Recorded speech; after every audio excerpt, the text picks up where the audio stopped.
You had a supportive family, supportive circle of friends walking out of that situation. Walking out, Yeah. yes. What is your thought about the prison pipeline and black men?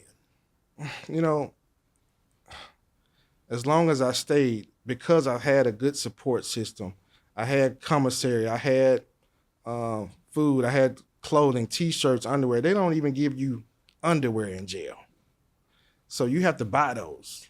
So whatever underwear you came in, if you don't have money, those are the underwear you have to wear every day. Ooh wee. And there was a lot of people that didn't have uh, the right care Right. in the right financial situation. So I think it's no place you want to be. It's no place you want to be, especially if you don't have any support system, because it was difficult for a lot of people. But I had a good support system, and I had people that helped me throughout my journey. But at the same time, it still was rough. Yeah. It still was rough. With all of those charges, I can only imagine it would be close to impossible to be where it is that you are today, economically and professionally, if you were not an entrepreneur. Most definitely. Yeah, because a lot of returning citizens have an issue even getting an interview or a call back because that's on their record. Most definitely. I've heard of job training programs for returning citizens. I have not heard about entrepreneurship training for returning citizens. If churches, communities are really going to do prison outreach or returning citizens projects, what are the things that they need to do? And I say that because when I was pastoring in Baltimore, I did a human prayer chain around the city jail, 2,000 people. After I finished, the warden brought me in to preach. 200 men got saved. I'm giving high fives to all of my guys. Oh, this is a great day for God. The warden pulled me aside and said, Pastor, that was great. But these guys need housing. If you ain't providing housing, they're going to end up back in this same position. For sure. What is the best way families, individuals, or churches can help those who are coming back out? Man, I was in jail for 1 year. Yeah. And I met some of the smartest men, some of the most educated men, some of the most influential people that just messed up. Yeah. As me. Yeah. So I think one of the things we have to do is be more acceptable of these people. Because sometimes, even me, I was ashamed of my situation for a long time. Right. But I think we turn our nose up so much at people who have messed up. And then when we mess up, we want people to give us grace. And so I think the thing about the church, I think we have to have programs implemented to say, look, what's the root of your problem? A lot of these people just need therapy. I had to go through therapy for problems I didn't know I had. Wow. So I think we have to find out what the root of the problem is, because everybody that's breaking in cars ain't breaking in cars for fun. Right. Somebody said America's the only place that incarcerates those who need medical assistance. And if you get incarcerated, you're going to need medical assistance based on the food that they serve you. Wow. I had never had high blood pressure until I went to jail. Not possible. Possible. I had never looked at the back of a chip bag to look at the ingredients and the health facts on the back of a chip bag. So just imagine, I was eating some of the most saltiest chips that you can eat 4 or 5 times a day. And the nurse came and she said, show me the chips you eat. And it was these popular chips called shebangs. If you've been to jail, you know about shebangs. I've never heard of shebang, but It's going to a popular, look at you it. got to look it up. Look at the back of that chip. And I showed it to her. She said, how many of these you eat a day? I said, 3 bags. She said, you going to have a stroke. Wow. And the food that they serve is some of the most unhealthiest food that you ever want to eat in your life. What is not widely discussed is the fastest growing prison population in America is Black women. Wow. not black men. And whenever we think about prison ministry, it's always on the men's side of the aisle, but nothing for women who are incarcerated. I really think that there's got to be a overhaul, because when America thinks about crime, they think about black men. But the lead proponents of crime in America are white males. Wow. White males do the greatest amount of murder, greatest amount of armed robbery, greatest amount of rape, greatest amount of assault, and black men have the greatest amount of possession and are finding themselves being possessed. I don't know if you saw just the other day, a young man was sentenced to 10 days in jail because he overslept for jury duty. 10 days for oversleeping for jury duty. If we're in the middle of a presidential elections cycle, if you were to have a one-on-one with Trump and Biden, what would you say to them about prison reform? Well, I'd have to tell them that, first of all, I think it's almost irate. We should be irate about how they treat blacks in general. Yeah.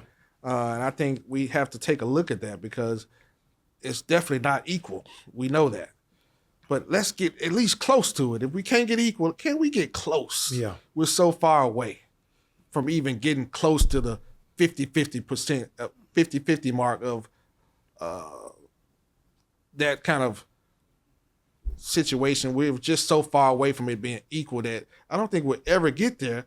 But like I said, we got to close the gap just a little bit, because when you look at these sentences of blacks and versus others, it's not even close. Al Sharpton calls Ben Crump the Attorney General for black people. And Benjamin Crump said the number one thing black people can help do and turn around the criminal justice system. I tell you this, Roger, you ain't gonna believe it. He says you don't need to march, you don't need to protest. Number one thing black people can do is show up for jury duty. Wow.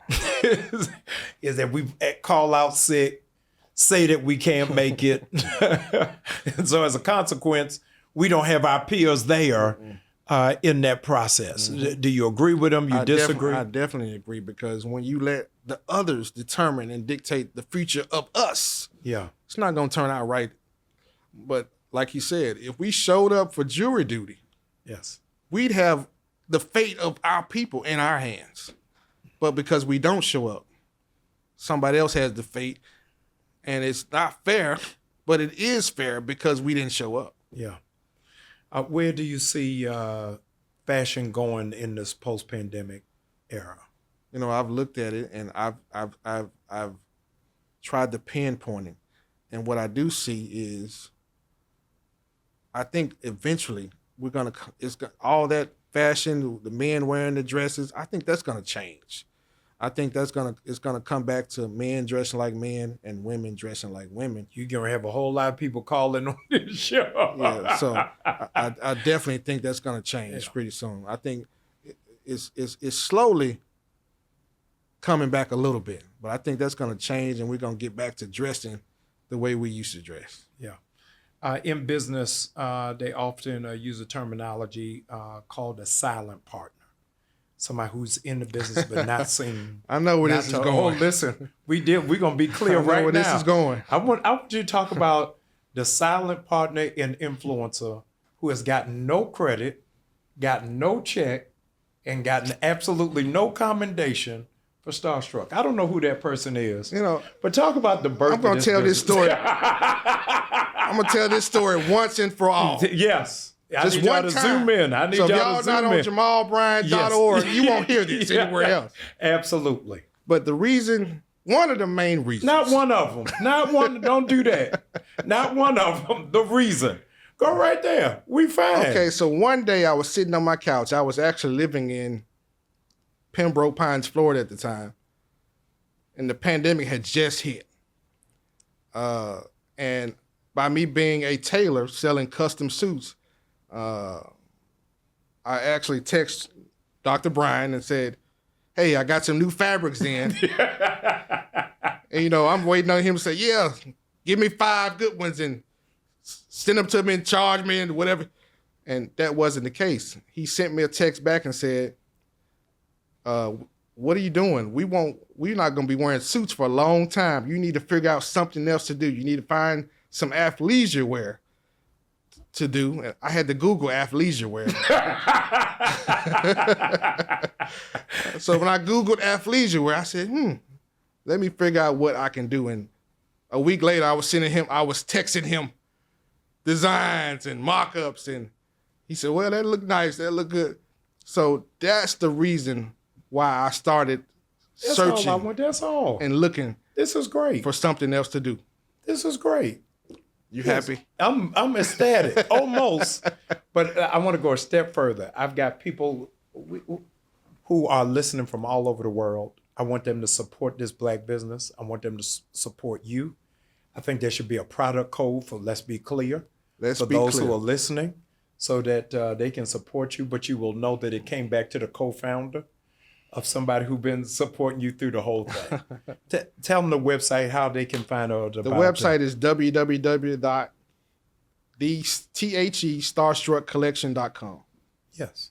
I'm glad to have you. I'm glad you're not in jail. Let me just say this, since you're getting all your accolades, let me get all this out right now. Yes. When I got out of jail, my first week out, I got a text from this man, and he said, where are you? I said, I'm in Memphis. He said, what's your Cash App? And I had people saying, what's my Cash App for a whole week. He sent me $500 to my Cash App. And at that time, I had $500 to my name after he sent me the Cash App. So I just appreciate him. I don't even think he remembered. You remember? Vividly. Okay. Now, he's a very frugal guy. He's very frugal. So I know he remembered $500. Oh, no, absolutely. He sent me $500. And man, I never would forget. I remember it like yesterday. I took myself to Houston, hadn't had a good meal in a year. You have been eating chips. Yeah, I had been eating chips and Zuzus and spreads and all this kind of stuff. So I went and took myself to Houston's restaurant, and I splurged on myself a good meal because this man sent me $500. I'm grateful. I believe in you. I want to challenge people who are listening